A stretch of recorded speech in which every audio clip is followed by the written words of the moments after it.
اتبی کہتے ہیں میں وہیں پر لیٹ گیا تو مجھے خواب میں آقا کریم علیہ السلام کی زیارت ہوئی۔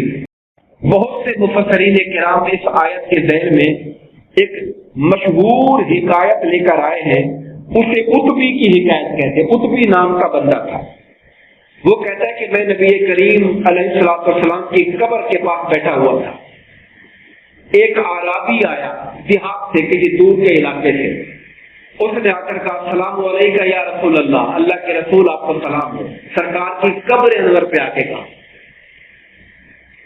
کہتے ہیں میں نے اللہ تعالیٰ کا یہ فرمان پڑھا تھا وَلَوْ أَنَّهُمْ إِذْ ظَلَمُوا أَنفُسَهُمْ، اگر اپنی جانوں پہ ظلم کیا ہے تو حبیب کے در پہ آ جاؤ، اللہ سے معافی مانگو، حضور سفارش کر دے۔ میں نے یہ قرآن کی آیت پڑھی اور میں آپ کے پاس آ گیا ہوں، اپنے گناہ پر اللہ سے معافی مانگتا ہوں، اپنے رب کی بارگاہ میں آپ سے شفاعت طلب کرنے والا ہوں۔